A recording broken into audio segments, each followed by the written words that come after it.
Take a look at President-elect Obama today as he announced Hillary Clinton. He had a little bit of tussle here with a reporter, mild-mannered compared to this, though. Let's watch. You were asked and talked about the qualifications of your nominee for Secretary of State, and you belittled her travels around the world, equating it to having teas with foreign leaders, and your new White House counsel said that her resume was grossly exaggerated when it came to foreign policy. Look, I think this is fun for the press to try to stir up whatever quotes were generated during the course of the campaign. No, I understand, and you're having fun.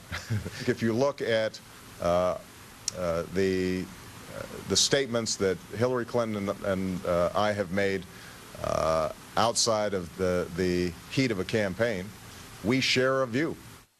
Christopher and Joe, what do you make of his commitment, his renewed commitment today, President-elect Obama, to removing our combat troops from Iraq in 16 months? Christopher.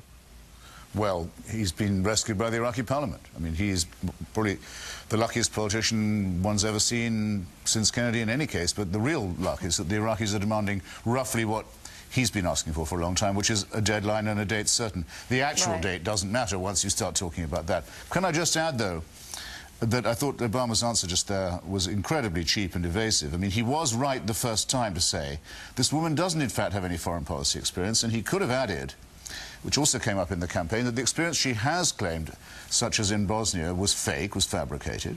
And he could also have added that she, like his other nominee for the Attorney Generalship, main qualification in politics is being a friend of Mark Rich, which I don't think is change. Well, why do you think he made this? That's a ridiculous thing to say. How is that a main qualification? Well, you make it sound like he's not got his head together. Why would he make this appointment the most profound appointment so far? The best known decision, the best known thing Mr. Holder ever did as a government lawyer, shall we just say, and the biggest intervention in foreign policy made by Mrs. Clinton were both to try and get this crook off, in exchange for favors we don't even want to think about. Well, we don't know what they are doing. I think that's a ridiculous thing. It's not change. Call it what you like. It's not change. It's a reminder of the more sordid elements of the Clinton era, which was not an era of foreign policy triumph. What's the sordid or any motive behind this appointment, then, Christopher?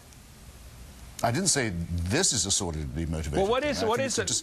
I just think it's very disappointing for those who were hoping for a foreign policy change. What's the motive? If you wanted to see a foreign policy change, you should consensual, I suppose. It's party unity, that sort of thing. Probably a gesture to now that no doubt is involved and so forth. Nonetheless, it's a terrible missed opportunity. Susan Rice would have made a very good appointment Secretary of State, and you'd have known where she stood. A person who's always approached foreign policy as a matter of principle, who doesn't carry any baggage, who hasn't been a servant of special interests, is given a relatively unimportant job. It's a major job, of course. And it's a major job. That's good. It's a major job. Susan's a terrific person. Good. She's a friend of mine. Hillary Clinton is not qualified in any way to be Secretary of State, and Joan, she doesn't have any interest but herself and her husband. Joan, did you find it interesting a couple of decisions the president made were sort of modifying his decision to name Hillary Clinton as Secretary of State, the senator from New York? He fenced off the role of UN ambassador. Susan Rice now has a reporting relationship directly to him, the becoming president, not to her.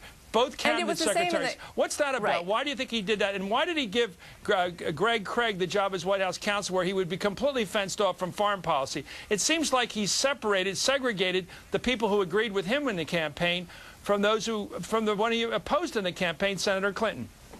I'm not sure I see it exactly that way. It may play out that way, Chris. I mean, let's remember, I believe the UN secretary was a cabinet appointment under Clinton. I think he wants to send a message to the world, more important than domestic policy, that this woman speaks for him and that he wants her to play an active role in his administration and in the world.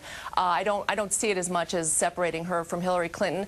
I am sure there were hard feelings during the campaign. I have a lot of mutual friends on both sides. I know Susan. It was, you know, for Clinton people to leave Hillary Clinton and go with Barack Obama was hard, but I would imagine that if Barack Obama and Hillary Clinton can patch this up, I mean, that, portends great things for democracy in the world, that these two people can learn to get along. I'm sure Susan and Hillary Clinton have already had conversations, and that this will be a fine relationship. These are people who basically share value. Do you think Samantha back. Power has a role? Samantha Yes, she's Power back. was- I mean, she's back in the transition team, and so Hillary Clinton reportedly signed off on that. I think these, problems are enormous, and we need the best team of people, and that's what's guiding Barack Obama, and that's what I find impressive. Christopher, I want to go back to your point that this is a political move by Barack Obama naming Senator Clinton to be Secretary of State apart from foreign policy. He must know, and you all know, certainly Joe knows, and you and I, Christopher, know that we're facing a bad couple of years of economic history coming at us. Maybe a lot more than 2 bad years. Not just a deep recession, but a prolonged, perhaps something approaching a depression. It could be. Does he need the Democratic Party united to weather that storm? Because he's going to get hit like hell by the conservatives and the Republicans within about 3 months. Well, whatever the answer to that question may be, it still divides us as between those of us who think that a job must be found for Hillary Clinton, that the country would be somehow disgraced if she wasn't in an important position, and those of us who could do without her.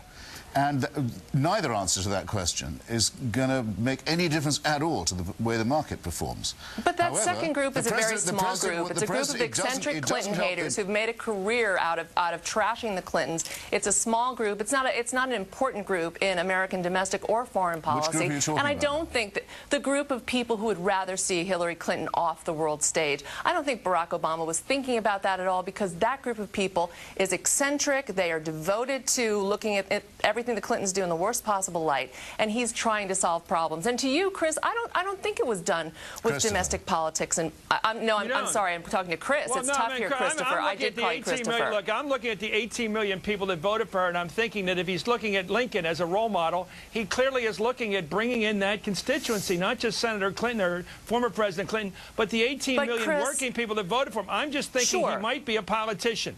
That's not enough. Quite honestly, he brought them in. No, and I know you don't mean it as a knock at all, but he brought those people in on November 4th. For all that you and I spent a year talking every week about what was going to happen to those Clinton voters, and even I had some weeks where I worried about it, the fact is he brought those people in. He's not worried about that. I genuinely think if he's got an eye toward politics, it's global politics, and he wants the strength of the Clinton name, the Clinton brand. That's what the Secretary. That's what the Secretary of State. That's what the Secretary of State is for. And what you want as President is to know your Secretary of State spends all her time working to make sure that your policies stick. With this woman, that can't be said. She's always thinking first about herself, second about her husband. What about her I husband? trust the former Barack president? Obama's Will he play opinion a role? more than yours. Christopher, last question here. That's never changed. That's never changed, and it's never going to. So he won't have. That's your opinion, nor will Christopher. anyone. Well, guess what? Guess who's saying it? That's a very clever thing to say. Shall I ask? Would you prefer I uttered your opinion? What a fatuous remark. Christopher, let me ask you, Christopher. Let's raise this for a last. Barack Obama is the supremely qualified person here. Your opinion matters. Those of us who care about foreign Christopher policy and Joan, will I never want to ask one objective Chris. question which does not have any values attached to it. Will Bill Clinton, with his popularity in South Asia, be brought in as an envoy with regard to Kashmir and the general dispute between Pakistan and India? Christopher, will he be used in that regard, the former president? Someone whose main clientele is the Wahhabi royal family of Saudi Arabia, who've paid for the people who just blew up Bombay, I don't think would be an ideal mediator, no. But that's just my opinion, as Miss Walsh would say. Joan? Christopher, you can call me Joan. I've had dinner at your house. That seems condescending to call me Miss Walsh. Chris, if I'd said Joan, you'd have said I was being condescending. Oh, come on. Hardly, not at all. We've had drinks together. Chris, I think it's not a great idea to bring President Clinton in right now. I think Barack Obama needs to make some big moves of his own on foreign policy, and I think Secretary of State designate Hillary Clinton needs to make some moves of her own. I am of the opinion, I'm not a Clinton hater. I respect the former president. I'd like to see him find a quiet role for himself and let these two new world leaders emerge without his shadow. So I would, if anybody asks my opinion, and it's only my opinion, I would advise against it. Well, I think we've covered every area of concern and happiness about this appointment tonight. Thank you very much, Christopher Hitchens, for helping me explore all possibilities. And you too, Joan. You complement each other in terms of American thought on this appointment. Coming up.